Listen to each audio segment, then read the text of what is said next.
football mondial entre en scène. Du 11 juin au 19 juillet 2026, le Mexique, les États-Unis et le Canada accueillent la Coupe du Monde. Vivez l'événement comme jamais avec l'œil de Tony D sur REV Web Radio tous les jours à partir de 7h GMT. Des analyses, de l'émotion, du rythme et toute l'intensité de la compétition. REV Radio, votre ami de tous les instants.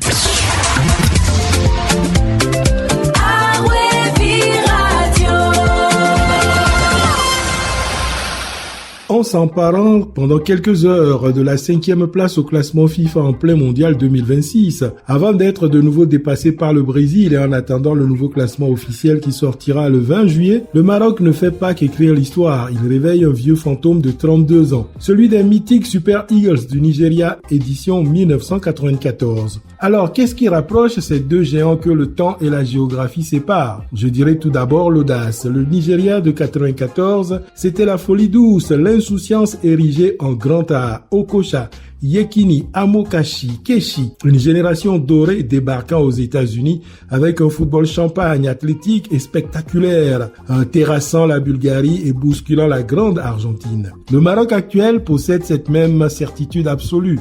Depuis l'épopée de 2022 jusqu'à ses succès actuels dans ce mondial, les Lions de l'Atlas ne craignent plus personne. Ils ne demandent plus la permission pour s'asseoir à la table des maîtres. Je parlerai ensuite de révolution structurelle. En 1994, le Nigeria symbolisait l'explosion du talent brut africain, s'imposant de force dans les plus grands championnats européens. Le Maroc de Walid Regragui puis de Mohamed Wahabi, lui, pousse la logique plus loin et incarne la modernité absolue. C'est le mariage parfait entre la formation d'élite locale portée par l'Académie Mohamed VI et une diaspora binationale unie sous un même maillot. Achraf Hakimi, Brahim Diaz ou Ismaël Saibari, des stars planétaires engagés dans un collectif de fer. J'évoquerai enfin le plafond de verre brisé. En 1994, le Nigeria prouvait au monde que l'Afrique pouvait regarder l'élite du football mondial dans les yeux. En 2022, le Maroc est devenu la première nation du continent à atteindre le dernier carré d'une Coupe du Monde. Le Nigeria de 1994 vibrait au rythme de l'afrobeat. Le Maroc de 2026 avance avec la précision chirurgicale d'un grand d'Europe. Deux époques,